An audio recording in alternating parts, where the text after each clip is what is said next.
Bom, eu gostaria de falar nesses vídeos que eu estou gravando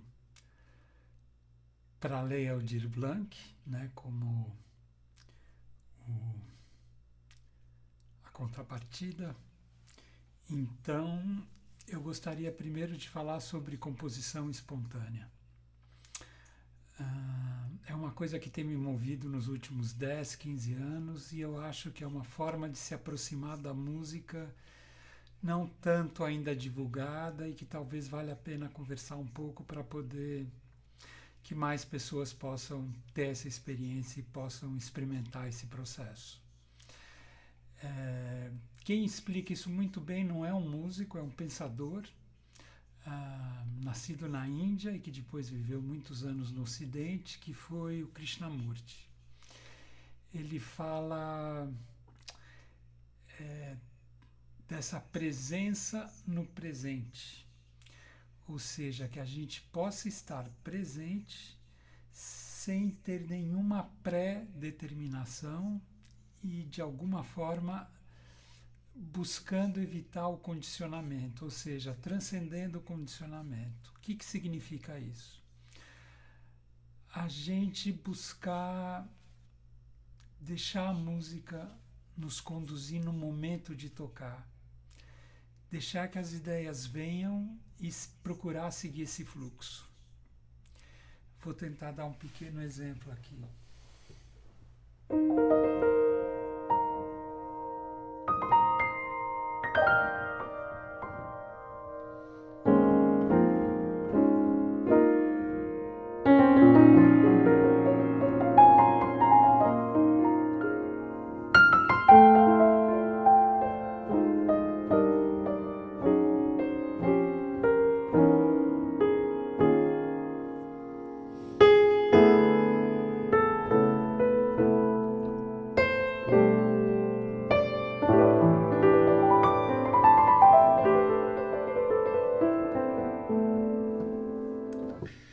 Na verdade, não é tocar qualquer coisa, é buscar uma conexão com a música que cada um tem dentro de si.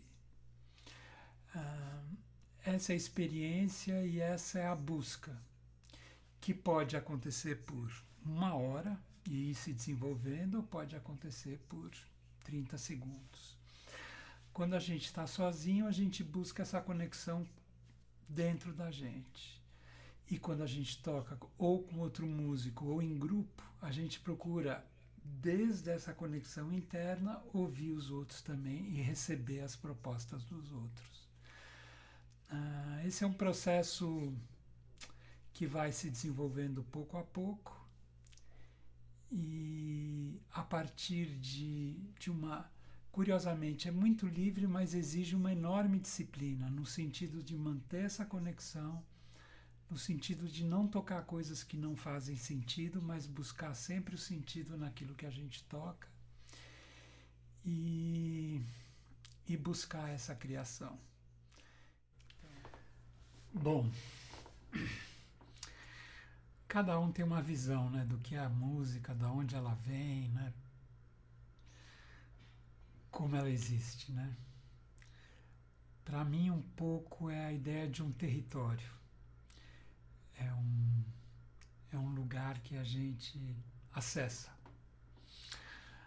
Nesse sentido, eu sinto que ao criar essa disposição para compor no momento da criação, é um pouco como andar numa floresta onde você tem que prestar atenção em tudo. Eu poderia dizer também como andar numa cidade intensa, onde você não pode se distrair. Mas a cidade tende a adormecer a gente, né? Mas se a gente estiver desperto numa cidade, é a mesma coisa. É uma questão de atenção, né?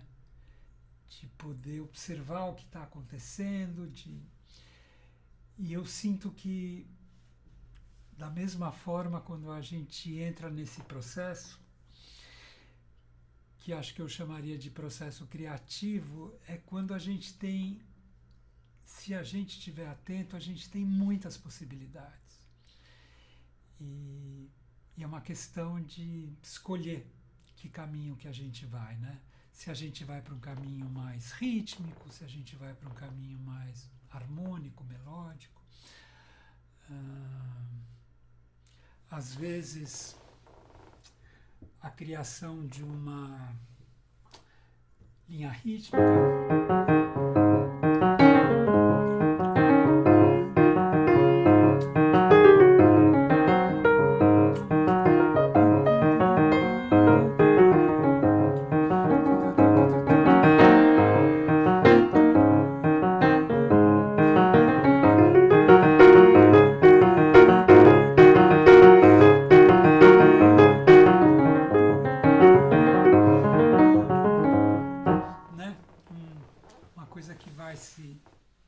nascendo a partir de células rítmicas e que a gente vai encaixando essas coisas. Né? Uma questão que a mim me parece bastante importante em relação a isso e que dá a medida do sucesso ou não dessa experiência é uma espécie de alegria interna. Quando bem sucedido, a gente... quando bem sucedida a experiência, a gente tem uma espécie de uma felicidade, como se tivesse saído um sol.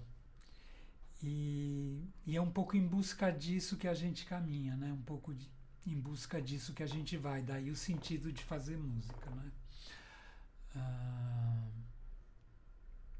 Claro que tem várias formas de se aproximar da música, vários universos, alguns deles são mais, digamos, tecnicamente desafiadores e a gente até chegar no lugar que a gente gostaria de chegar tem todo um esforço, né, uma dedicação. Aqui também acontece isso, nesse processo. Né? É uma coisa que demora, assim, que leva um tempo. Que respostas a gente dá, de que maneira a gente se joga ou se segura um pouco. A gente tem que reconhecer o momento que a coisa está viva e aí vamos se deixar levar, momento que ainda não está rolando. Acho que uma coisa bem importante é esse momento de saber quando falar e quando ficar quieto. Né? Bom, uma questão que me parece importante é saber o momento de dizer alguma coisa e saber o momento de ficar quieto. Às vezes a gente fica ansioso, né? Porque muitas vezes essa composição acontece num palco, na frente de um público, de outras pessoas, e se não vem ideia nenhuma, você começa a ficar ansioso, né? A gente fica ansioso, tipo, nossa, eu preciso falar alguma coisa, tenho que tocar. E a sugestão que eu faço e que eu levo a sério é que se não vier nenhuma boa ideia, eu não faço nada. Eu espero um momento de ter alguma ideia que me impulsione, né? Que venha algum som que me mova. A imagem geral que eu tenho disso é que nem quando você está numa festa, você está quieto, calado, conhecendo pessoas que você nunca viu, e você começa a ficar nervoso ou ansioso e fala, preciso falar alguma coisa, né? E muitas vezes você fala bobagem, né? Porque você não precisava falar nada. Você só estava ansioso para querer se manifestar. E aí você se enrola, você fala uma coisa que você não queria ter falado, e daí vai tentar se explicar e só vai piorando. É um pouco o que acontece nessa experiência. Ou seja, se você toca algo que não era exatamente aquilo que faz sentido, a sequência daquilo é difícil, você vai se complicando, não tem o contato com a criação mesmo. Né? Então tem que esperar esse fluxo, quase como um rio. Né? Quando vem, já é um rio e segue. E aí você pode escolher tocar ou não tocar, mas você já está nesse fluxo. Se você vai antes de entrar nesse fluxo, é quase como andar descalço em pedras pontiagudas, assim, você vai meio se machucando e tomando uns tombos. E então isso é uma coisa que, se você puder evitar, é bacana, né? Tentar criar alguma coisa que faça sentido.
Esse é um pequeno trecho de algumas coisas.